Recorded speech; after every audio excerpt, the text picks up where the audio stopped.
I first had the idea for what eventually became Centrify, oh boy, 10 years ago. It was kind of just a bunch of things happening. I saw what I had done in my prior startup in terms of what worked and some of the technology trends. And then I saw what was happening in other areas. And so it's kind of a combination of looking at what I had done previously, what was happening in the market. It's all Tom's idea. So I met Tom in a conference. I had these ideas, right? And so, but I was not an engineer and I needed a wingman. He said he had an idea and he wanted to run it by me. And as we talk, he's looking for a VP of engineering to co-found this. I thought he was doing something and I was doing my thing. And it turns out, to Adam's credit, he said, hey, I like your idea better than the stuff that I'm working on right now. And he expressed an interest in joining. And I told Tom that sounds like it's something I can do. In fact, I can help him to find the CTO. I was sitting at my desk, the phone rang, and somebody introduced themselves as Tom Kemp and said, would you like to be the CTO of a company I'm starting? To which I said, well, I'm not sure, and then thought about it for 2 seconds and said yes. So I was an entrepreneur in residence at a venture capital firm called Mayfield, and part of being an EIR is they let you, start up your companies, have a few people, etc. So we had a ready-made space to move into. It was at the basement at Mayfield. So we started to hire quite a few people. We took over the printing room and then put our exchange server there, and then we I think reached about 20 people. And one day, some of the venture capitalists in Mayfield started to complain, where's our lunch? Okay. And so every Monday they have this lunch for the VC firm. So we have enough people to take a lot of their lunch. So they start to want to kick us out.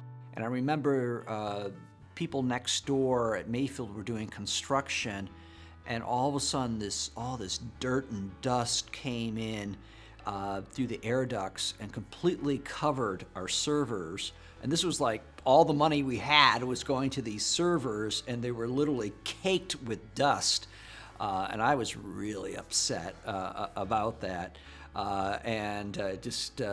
But luckily the servers didn't crash, and they still kept on operating. I don't know if we still have them here today as well. Even if they didn't actually send security guards down to throw us out, they were also pretty unhappy about the fact we basically took over their entire space. Eventually they kicked us out because we were chewing up all their space, and then we moved to Mountain View, and then Sunnyvale, and now here we are at Santa Clara. It was just a small little team, a single product, single idea. And we didn't have any customers, so you didn't have to worry about anyone complaining, etc. And the understanding realization that it would take 12 months to get something out the door. So it was kind of a relaxing time, actually. It's the opposite of the perfect storm, where really bad things happen when things collide. Good things collided, and we really got running very, very fast. Really, we've been like 10 months, less than a year. Now, obviously, because we're rushing through this, the release one, we do have quite a few issues. In fact, the first big company that licensed our software is Ford Motor. In fact, for Feudary, our SE actually used to work there. He was the one that tried out our release one of the product. And we got, I think, Feudary file like $436. What happens in so many startup things is you get an early version out there, and it fails, and you never recover from that, right? Because you get a reputation for being bad. So what we did, which I think has helped us a lot, is made sure that our support was second to none. Now, given now you know how fast our machine is, and your software is still a problem, if you or me, should I deploy your software right away?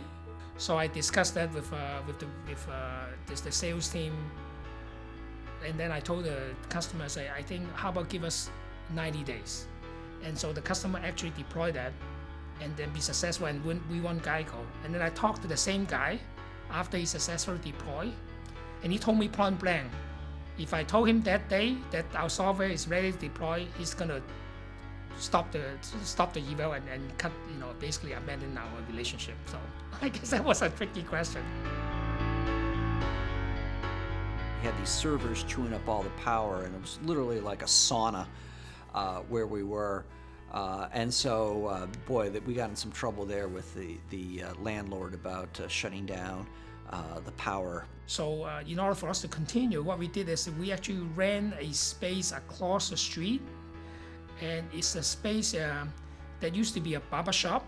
It was still laid out like an old barber shop, so it had, adverts for blues concerts from 10 years ago, and old pictures of people with funky hairdos and things on the walls, and piled in the middle of the floor was thousands of dollars worth of HP servers and Solaris servers with cables snaking everywhere.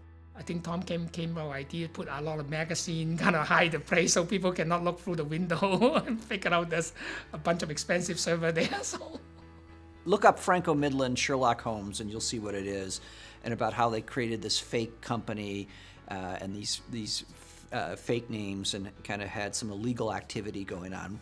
The only thing, we didn't do anything illegal, we just had all our servers in this barbershop. Tom and I would present, this is what we're going to do, this is how it's going to work, this is the feature set, this is the customers we're going after, the sort of classic presentations. And that those VCs have seen that over and over and over again, right? And yet we did exactly what we said we were going to do. Building the team, I think, so basically hiring the team of people doing the work, and as like any other company, we go for good time, we go for hard times. I think the whole team kind of, hang with us. What we build is good, right? People like it, which is really important. It's not that it works, it should work so people like the way it works. Obviously, it's like any other startup. There's some stress involved, but I think both Tom and I, both believe in a healthy working environment. So I think that's probably a very strong culture that we develop in the company. Good communication and healthy working environment. We built something that actually, is going to be around for a while, that has great value, and that has given people the ability to, further develop and enhance their own careers, and be something that's, greater than themselves as individuals, but being part of a team that's building something that has meaning to it. So that's what I'm most proud of, is the fact that Centrify has hit critical mass in terms of sales, in terms of people, in terms of product and customers. Not many companies can do all those things.